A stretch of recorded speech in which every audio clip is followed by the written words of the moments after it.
اعوذ باللہ من الشیطان الرجیم بسم اللہ الرحمن الرحیم رب اشرح لی صدری ویسر لی امری واحلل عقدۃ من لسانی یفقہوا قولی۔ السلام علیکم ورحمۃ اللہ وبرکاتہ۔ سب سے پہلے میں اللہ رب العزت کی شکر گزار ہوں کہ اس نے ہمیں ایک اور سال عنایت کیا تاکہ ہم اپنی زندگیوں کا جائزہ لے سکیں اور اپنی اصلاح کے سفر پر گامزن ہو سکیں۔ یہ نئے اسلامی سال کا پہلا مہینہ ایک محترم مہینہ ہے۔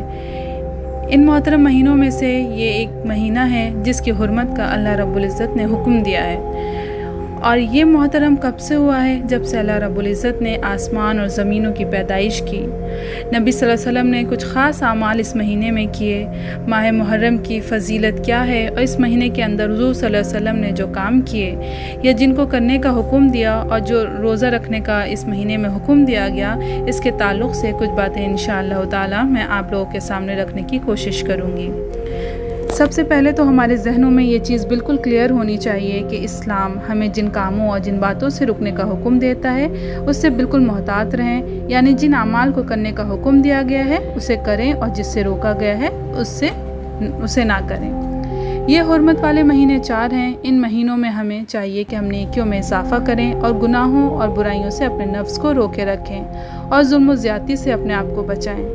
لیکن یہ ہمارے لیے نہایت افسوس کی بات ہے کہ ہم یہ نہیں جانتے کہ اسلامی مہینے کیا ہیں، ان میں حرمت والے کون سے مہینے ہیں، اور وہ مہینے آ کر چلے بھی جاتے ہیں، ہمیں علم ہی نہیں ہوتا۔ میرے خیال سے رمضان کے علاوہ ہم دوسرے مہینوں سے واقف نہیں ہوتے ہیں، اس کی آمد و رفت کا حساب بھی ہمیں پابندی سے نہیں پتہ ہوتا ہے۔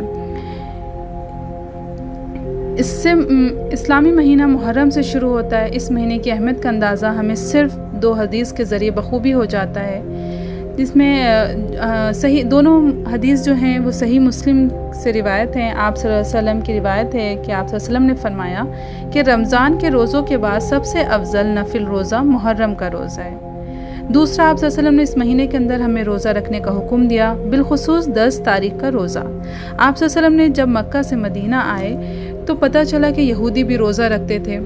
جب معلوم کیا گیا کہ کیوں رکھتے ہیں تو پتہ چلا کہ ان کا عقیدہ تھا کہ آج کے دن اللہ تعالیٰ نے موسیٰ علیہ السلام کو فرعون سے نجات دی اور بنی اسرائیل کو فرعونیوں سے نجات دی تھی، تو وہ لوگ عید کا دن مناتے تھے۔ جب آپ صلی اللہ علیہ وسلم کو یہ بات معلوم ہوئی تو آپ صلی اللہ علیہ وسلم نے کہا، ان کی بنسبت ہم موسیٰ علیہ السلام سے زیادہ قریب ہیں، لہٰذا ہمیں بھی روزہ رکھنا چاہیے، لیکن یہودیوں کی مخالفت میں ہم 2 روزہ رکھیں گے۔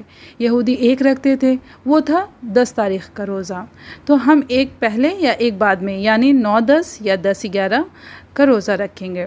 بس اس مہینے کے لیے یہی فضیلت حدیث کے ذریعے سے ثابت ہوتی ہے۔ دونوں ہی حدیث جو ہیں وہ صحیح مسلم سے ثابت ہیں۔ یہ تھی اس مہینے کی حقیقت اور اس مہینے کی فضیلت۔ اور تیسری یہ کہنا چاہیے کہ جو سب سے اہم بات ہے، جو سب سے اہم فضیلت اس کی ہے وہ یہ ہے کہ اس مہینے کی فضیلت یہ ہے کہ اللہ کے نزدیک محترم مہینوں میں سے یہ ایک مہینہ ہے۔ اللہ رب العزت نے قرآن میں فرمایا کہ اللہ تعالیٰ نے جب سے زمین اور آسمان کی پیدائش کی تب سے اللہ کے نزدیک مہینوں کی گنتی 12 ہے، اور اس میں 4 مہینے حرمت والے ہیں، جو کہ اس طرح ہیں: محرم، رجب، ذی القعدہ اور ذی الحجہ۔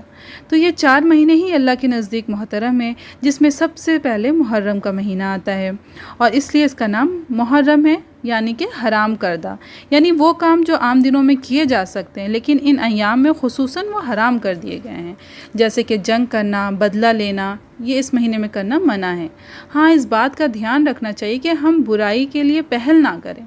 اس سے یہ بات بھی واضح ہو جاتی ہے کہ چونکہ اب پہلے کی طرح جنگیں نہیں ہوا کرتی، تو آج کے حالات کو دیکھتے ہوئے ہم اس بات کو اس طرح سے سمجھ سکتے ہیں کہ ہماری کوئی آپسی رنجش ہو یا پھر کسی سے بدلہ لینے کا ہم اپنے دل میں ارادہ رکھتے ہوں تو اسے ترک کر دیں اور آگے کے لیے بھی اپنے آپ کو اسی ارادے پر قائم رکھیں۔